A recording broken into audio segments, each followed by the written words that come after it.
Hi everyone, I hope all of you are doing well. I'm Nelson and I will be solving an example on our previous topic, which was completing the square of a quadratic expression. Alright, so example, complete the square of the quadratic expression 3x squared minus 27x plus 60. Alright, so solution.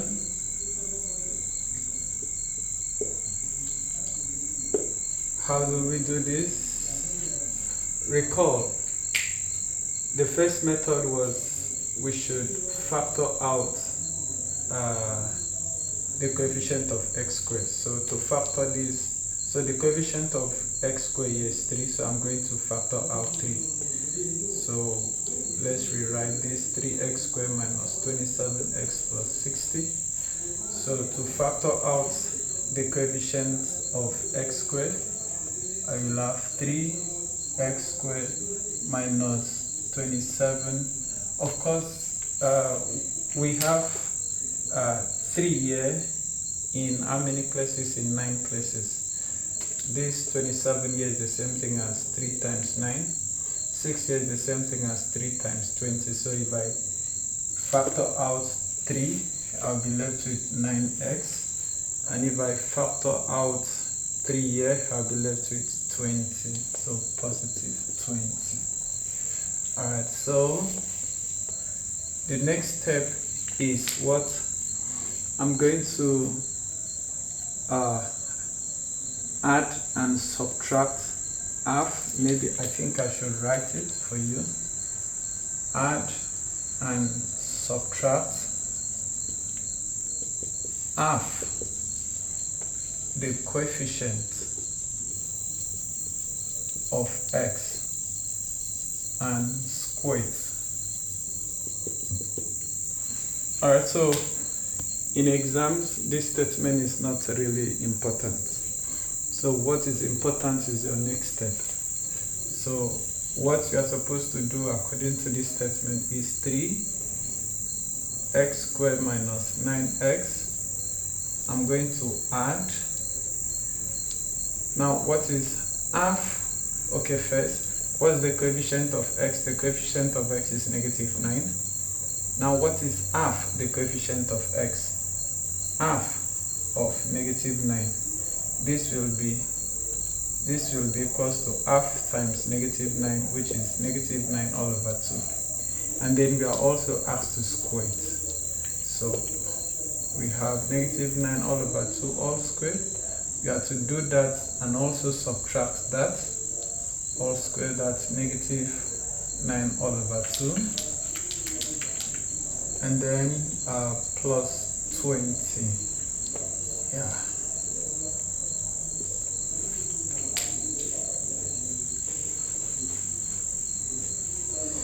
So just like we did before, these trinomials 1, 2, 3, I am going to write this trinomial as a binomial squared, or I'm going to write the trinomials as a perfect square. So this is going to be like this: 3.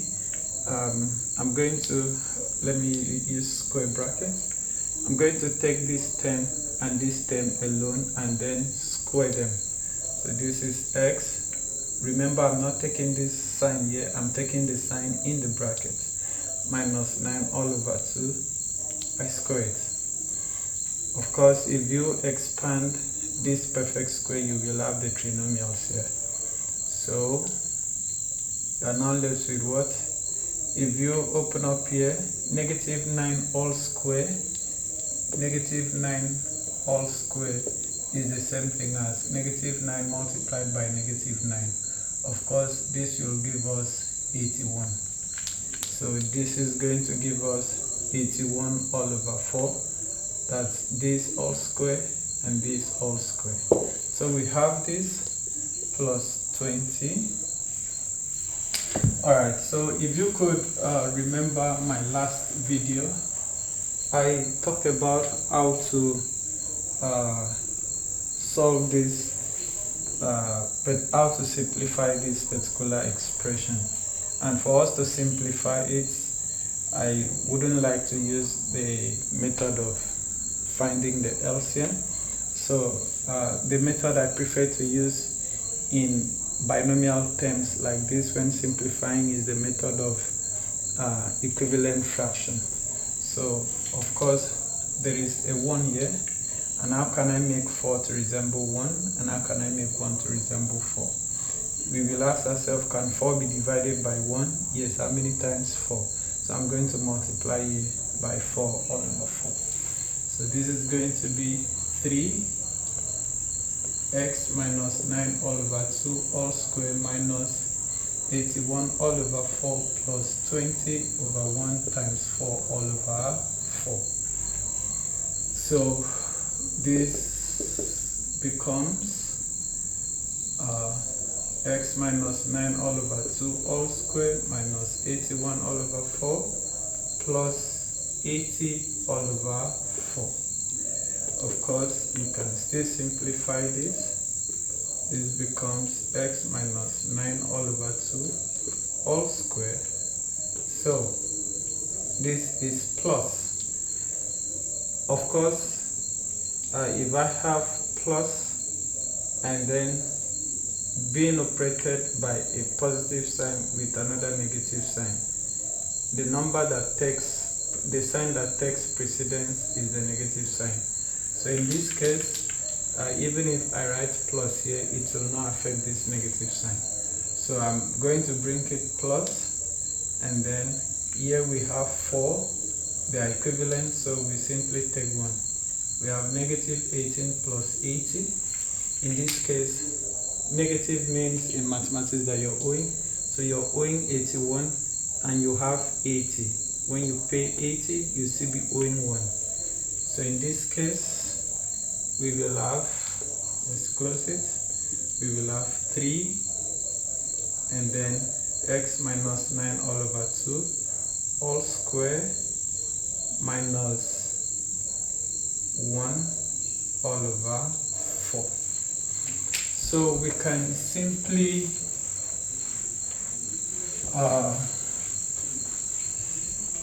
we can open up the bracket to have its completed square. So this is going to be 3x minus 9 all over 2 all square minus, of course, if this 3 comes in here, this will be 3 all over 4. So this is the completed square for the problem that was given to us. Alright guys, thank you very much for listening. Where you did not understand, kindly drop your questions in the comment section. I will respond to them appropriately.